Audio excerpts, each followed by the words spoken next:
Anda kembali bersama kami di 60 Menit Special Report, membuka mata, mengungkap fenomena. Saudara, sebagai daerah penyangga, Kabupaten Penajam Pasir Utara berpotensi jadi lumbung pangan bagi ibu kota negara baru Nusantara di masa depan.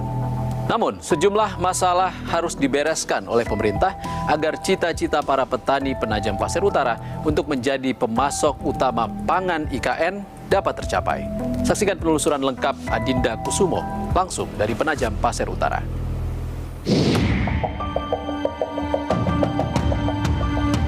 Kalau memang mau dijadikan lumbung pangan, masalah pertanian ini masih belum ada solusinya kayaknya, kayak pengairan aja. Bahwa dengan adanya IKN ini yang kami pikirkan ini semua nelayan itu kita kemana nanti? Apakah ada tempat disiapkan oleh pemerintah?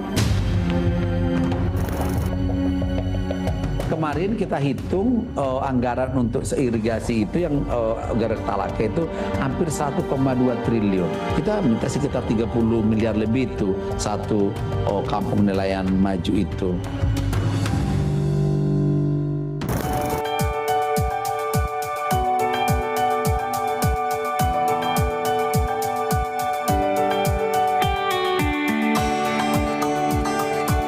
Selamat datang di Kabupaten Penajam Pasir Utara, Serambi Ibu Kota Negara Nusantara. Kami akan mengajak Anda untuk melihat kesiapan wilayah ini sebagai salah satu daerah penyangga IKN. Bagaimana warganya menyambut pembangunan ibu kota baru sebelum resmi beroperasi? Apakah pembangunan IKN sudah turut memberdayakan warga Kabupaten Penajam Pasir Utara? Kami akan menelusurinya dalam liputan ini.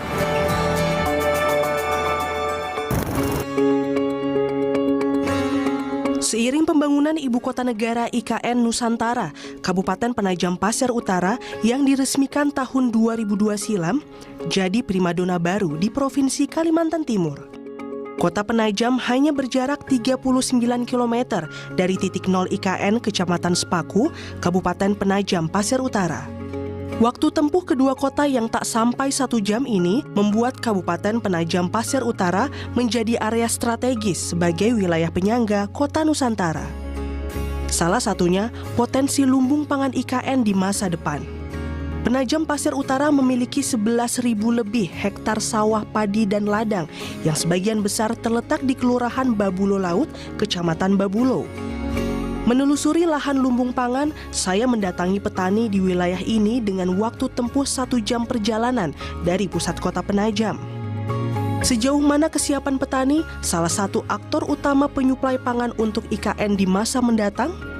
Saya bertemu Kasibun, petani padi yang telah berpengalaman lebih dari 36 tahun. Kasibun adalah warga transmigran asal Lumajang, Jawa Timur yang menetap di Kabupaten Penajam Pasir Utara sejak tahun 1989 silam. Petani berusia 47 tahun ini tengah menanti panen padi di atas lahan seluas 3 hektar miliknya. Beberapa musim belakangan produksi gabah padinya menurun akibat hama.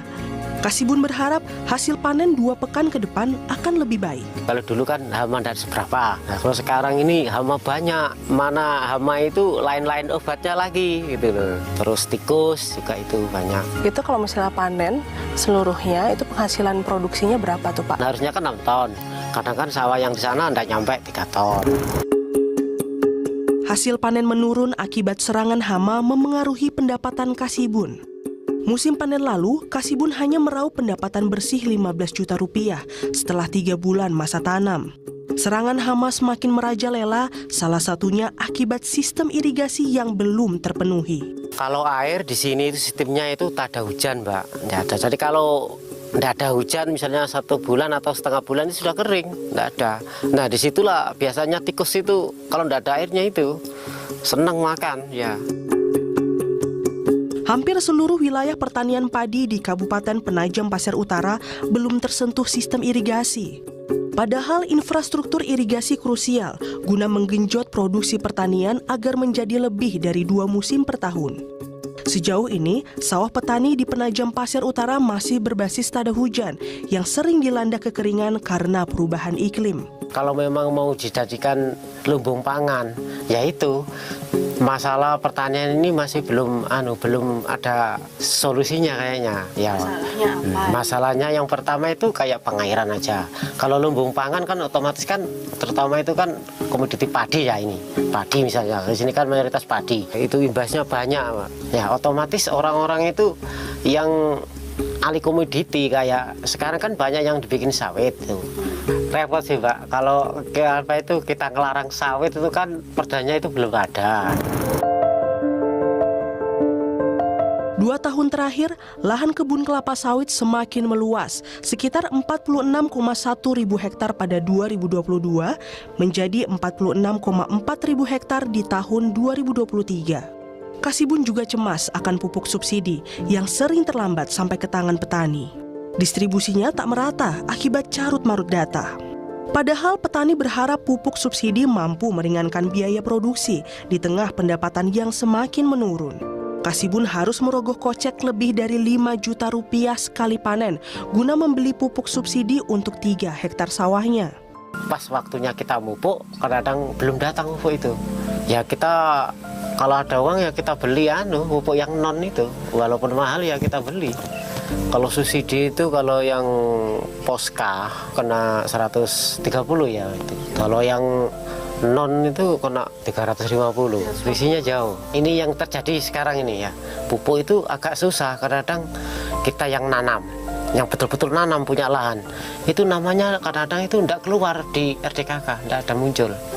Tuh, sedangkan nama saya sendiri aja loh, kemarin tidak keluar. Jalan Petani Penajam Pasir Utara mendukung cita-cita lumbung pangan untuk IKN juga terganjal akses pasar. Pasalnya, gabah padi Kasibun dan petani lainnya di Kecamatan Babulo tak laku sebab Bulog kurang antusias membeli selama 3 tahun terakhir. Petani kian kecil hati kalau hasil produksi mereka dinilai kalah saing dari pasokan beras wilayah lain. Tapi kan kemarin itu ada pembatasan kayaknya pengambilan Bulog itu. Biasanya ambil berapa ratus ton ke petani. Kalau kemarin itu dibatasin juga, enggak banyak. Gitu. Terus produksi juga mutu beras di sini itu kalah sama luar, sama daerah Sulawesi itu kan kalah. Apa yang Bapak lakukan sama gabah padi Bapak tuh? Ya kita timbun aja, Mbak. Berarti untuk mencukupi kebutuhan lain-lain ya kita ya usaha lain gitu. Berapa banyak yang ditimbun? Kemarin itu ada 60 karungan lebih itu. Waduh, itu kalau misalnya di total berapa ton, berapa kuintal? Kalau padinya itu ya ada 3 tonan gitu. Ya habis dapat 15 juta lah. Kasibun dan 19 petani lain tergabung dalam kelompok Rawa Makmur 2 di Desa Sebakung Jaya, Kelurahan Babulo Laut, Kecamatan Babulo. Salah satu anggotanya adalah petani muda berusia 26 tahun, Bintang Wahyu Aji. Sarjana Perencanaan Wilayah dan Tata Kota Institut Teknologi Kalimantan ini menilai pemerintah Kabupaten PPU belum menjamin akses pasar bagi petani padi.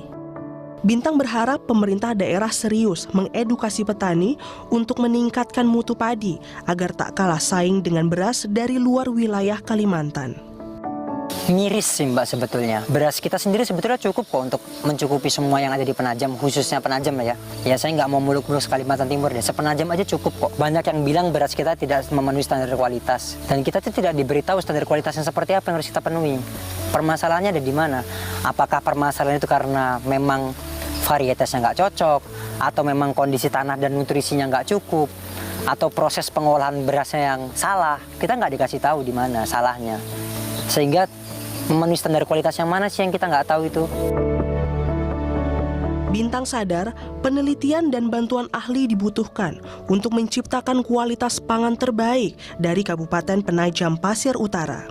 Perlu adanya penelitian lebih lanjut yang untuk khusus di tanah Kalimantan. Mungkin itu yang bisa ditingkatkan dari segi kualitas SDM. Jadi para petani-petani itu juga bisa menghitung kebutuhan pupuknya berapa, kemudian kebutuhan nutrisinya seperti apa yang kurang. Nanti ketika dijual di pasar itu, kita tahu juga tuh, oh aku modalnya bisa segini dengan nutrisi pupuk yang kemarin segini. Satu lagi, tolonglah anak-anak muda kita kembali menjadi petani, regenerasi.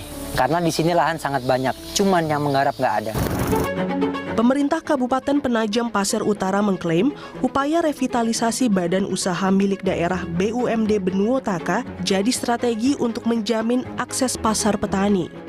Pasalnya, BUMD Benuotaka jadi perusahaan daerah yang membeli dan mendistribusikan hasil pertanian di Kabupaten Penajam Pasir Utara.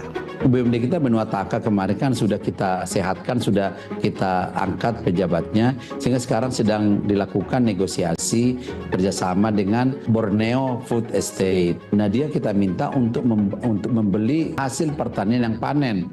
Saat itu contoh beras dengan padi harus mereka beli, untuk nanti mereka itu nanti baru kita kembangkan ke tempat lain. PJ Bupati Penajam Pasir Utara Makmur Marbun mengakui pertanian di Penajam Pasir Utara terkendala pembangunan sistem irigasi. Utamanya masalah anggaran untuk membangun bendungan dan saluran irigasi ke sawah petani.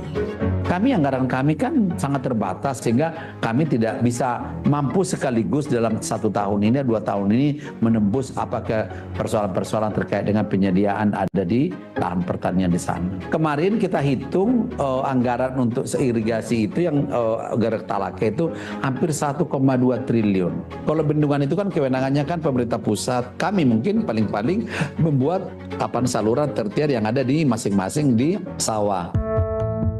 Penelitian ahli pertanian Universitas Gadjah Mada Bayu Dwi Aprinugraha menunjukkan untuk mewujudkan Penajam Pasir Utara sebagai lumbung padi IKN ada beberapa faktor yang harus dibereskan terlebih dahulu. Pemerintah pun perlu memastikan integrasi rantai produksi hingga menjamin pasar petani. Kalau mereka harinya tidak tersedia, mereka kemudian tidak menanam, ya mereka akan beralih ke sawit dan sebagainya. Yang PPU ini surplus, tetapi itu simulasi kami dari hasil yang kita tidak memperhitungkan tadi alih fungsi lahan, kemudian juga fenomena iklim dan sebagainya, ini tidak kita perhitungkan. Misalnya kita masukkan variabel itu akan nggak cukup untuk menyokong di IKN. Ya kita harus bisa mengintegrasikan dulu sampai berbasis kawasan. Karena apa sebenarnya yang dibutuhkan, pupuknya itu berapa sih yang dibutuhkan dalam satu ekosistem? Disediakan off-takernya, toko taninya, ada perbankannya di situ, ada teknologinya di situ. Kalau sudah dibeli, otomatis stakeholder yang lain itu akan ikut. Tak hanya pertanian, hasil perikanan di wilayah Penajam Pasir Utara juga potensial membuat Kabupaten Penajam Pasir Utara sebagai lumbung pangan kota Nusantara. Tapi, bagaimana suara dan nasib nelayan sebagai penyuplai pangan di tengah pembangunan IKN? Saudara, warga Penajam Pasir Utara sejatinya menyambut baik pembangunan IKN dengan harapan bisa lebih sejahtera. Tapi mampukah pemerintah berkomitmen pembangunan tidak menyingkirkan warga di wilayah penyangga? Usai